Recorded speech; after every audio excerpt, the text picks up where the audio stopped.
একটা রেসিপি বানাবো, তার জন্য চানাচুর নিয়ে নিয়েছি। তো আর লেবু, পেঁয়াজ কুচি আর ঝাল। এই যে দেখেন দেখেন এই যে একটুখানি বানাতে চেয়েছিলাম, কিন্তু মুন্নি বললো বানালে বেশি করে বানাবেন, নাহলে বানানোর দরকার নাই, মানে ওর একটু খেলে হয় না, ওর অনেক দিতে হবে। তো এই যে এখানে লেবু নিয়ে নিয়েছি, সুগন্ধি লেবু, আর পেঁয়াজ কুচি, ঝাল কুচি সবটাই আছে। তো এগুলোকে ডলে ডলে তারপরে সুন্দর করে মাখাবো। তো দেখেন এইভাবে কেউ ভাতের মতো করে চানাচুর মাখায় খায়, আমাদের বাড়িতে খাওয়া হয়। তার কারণ ওই যে বললাম না, পেটুক আছে, মুন্নি পেটুক, ওর নাকি একটুখানিতে হয় না। বিট নুন কি দেবো আমার? নুন দিলে বেশি হবে না? তো এখানে সামান্য একটু তেল দিব, সামান্য একটুখানি দিয়ে তারপরে এটাকে মাখা করে নিব সুন্দর করে। আর মাখাটা করার আগে আমার জিহ্বায় পানি এসে যাচ্ছে, তাহলে মুন্নি আর বলবে না কেন যে এটা বানাইলে বেশি করে বানাবেন, একটুখানি খাইলে নাকি হয় না।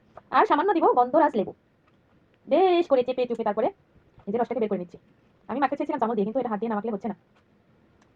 এই যে ভালো করে চটকে চটকে তারপরে না, আমার কিন্তু মাকে জিহ্বায় পানি এসে যাচ্ছে, আমি আর লোক সামলাতে পারলাম না। যাই হোক, খেয়ে দেখি কেমন টেস্ট হয়েছে। এই যে খাবেন নাকি? খাইলেই চলে আসুন আমার বাড়িতে। বিসমিল্লাহ।